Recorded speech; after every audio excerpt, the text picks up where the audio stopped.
Apparently this one wanted it. Yeah. Fly fishing, springtime. Mark Zimmerman, it's going to be a good one. Hi, I'm Bob Murray, and this is Delaware Valley Outdoors. Good call, my friend. Good call. Good call.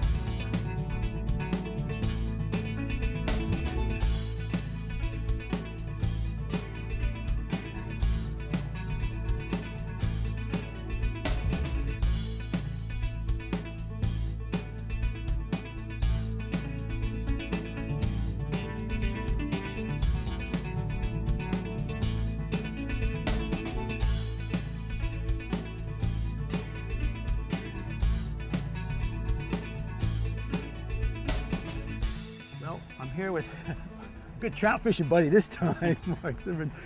Mark asked us to come out and do a little bit of springtime trout fishing here. Where exactly are we, and tell us what we have here.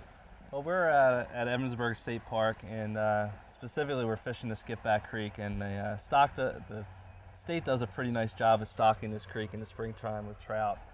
And it's something that I really enjoy doing after a long winter, especially with a fly rod, and you know, so here we are. And what we're looking at here is a little bit of a fast ripple, a little bit deeper water, and we're just casting up and drifting my fly down through this water column here and trying to pick up a few fish. Yeah, because we actually were fishing below here. We came up onto this spot here, and you kind of picked this out because of what was the faster water, and you just said, I know there's fish in here, they're holding. Yeah. Any creek that you're on, you want to look for certain structures. If you find some faster water that even though it's shallow might dump into a little bit deeper water, you want to pick that out. Even if it's a small area, a lot of people overlook certain spots in the creek. They're like, the fish won't hold there. Right. But you'd be surprised. And even in real fast water, you'll have fish find an area on the bottom where they're going to lay, and they're just waiting to ambush, you know, their food as it's floating by them. So this little area, this will hold more fish in here. Now, how about the time of day that we're in here? We got a pretty high sun yet. It's springtime. Yeah, I was a little disappointed. The weather forecast today was supposed to be a little cloudy, but it's a beautiful day. It's warm, and we got a high sun, which can make things a little tougher, you know, in any fishing situation. But it can make things a little slower. But because it's warm, and I think you've noticed as well as I have, there's a lot of bugs flying around. We're later in the day, and hopefully that'll spark the fish to start biting sometime Will they hold tight to that undercut bank, or will they? I mean, like I'm just going like bass fishing, like a bass will go under a dock, or will they get under some trees? Will the trout do that, or will they just stay out in the middle of the stream? It really doesn't bother them. No, I think they move around. I try to explore. I'm constantly learning, so. I'm constantly trying to explore different parts of the creek, floating my flies in different areas where I think, you know, fish may be sitting, and you learn by trial by error. But definitely, if you have a deep embankment like what we're looking at here, and it drops off into deep water, and you got some movement of water going through there, you definitely want to experiment and put some bait out there. Get that fly back in there. Show me how it's done. There's another one. All right. Got the right fly.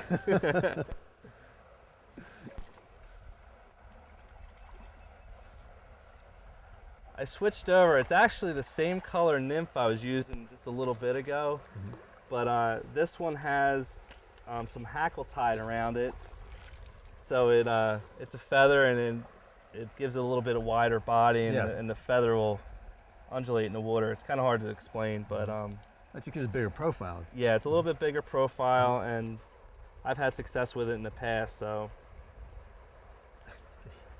His tail's going to come out. I'm telling you. Another little rainbow, yeah. Now what, did he stock rainbows, browns? Rainbows and browns. Browns or browns. Actually, I think this section of the creek also has some brook trout in it. They stock some brook trout, which are real pretty. Yeah. We have a nice stretch of water here. How would you go about reading this and actually fishing it? What we're looking at is we got some fairly swift water coming down. It's not real deep, it's fairly shallow, but if you look here as it comes down, we have, it dumps into a little bit deeper pool. So it's a spot that looks inviting for fish. You got some shallow water with some moving water, and then into a little bit deeper pool. And what I'm gonna do is start at the top edge where it dumps in a little deeper and try to float a fly through there and see if we can't get a strike. Okay. And that little chartreuse thing there, what's that now? Well, what this is a strike indicator. I have a small nymph with a little split shot above it. That'll get the nymph down, and a strike indicator, what that'll allow me to see is if I get a hit. So a lot of times when you're fishing for trout, without the strike indicator, they'll mouth the nymph, but they're not really taking it, and you won't sense that hit without the strike indicator. But a lot of times when you're fishing, you see just a little, even the slightest movement of that strike indicator, turning a little bit, it's a fish. And you wouldn't know that otherwise if you didn't have that. But having that strike indicator allows you to hook more fish and land more fish. What I'm doing right here is just a simple roll cast. And if you notice, we got a lot of sticks and trees behind us. If I'm back casting with the fly rod, I'm liable to hook that, and I'll be spending more time on hooking myself out of trees than fishing.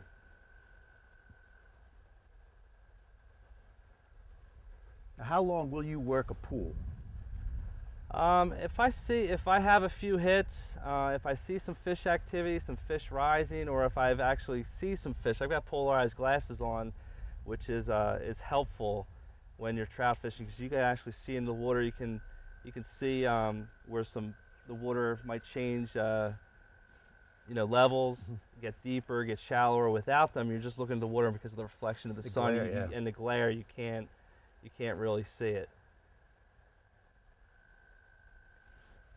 And all I'm doing is I'm working just to stretch. I'm casting a little bit above me, and I'm just letting it drift down. I'm watching that strike indicator. Sometimes the nymph will hit the bottom, bounce off some rocks, and it'll move a little bit. But the more experience you get and the more you see this, that you can tell what the strikes are. I tend, if I see the strike indicator move even a little bit, or I think it's a hit, even though there's a good chance it's a rock on the bottom, I still try to set the hook like it's a fish, because you never know.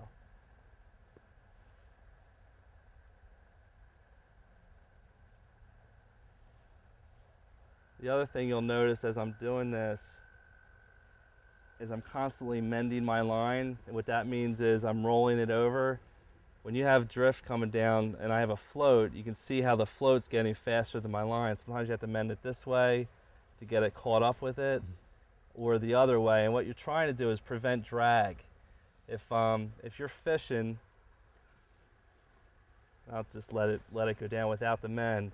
If you see you can see my fly line, there's a bend in it. And if you look at my strike indicator, it's moving faster down because of the fly line going down. So you're going to get a drag with the fly, which doesn't look natural.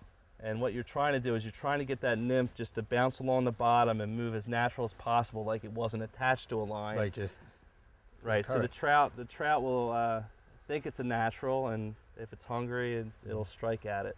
So then you mend it to the right or to the left, yes, depending. And right, sometimes you'll get two speeds of water. You'll get close to you, it'll be real fast water, but beyond it'll be a little slower.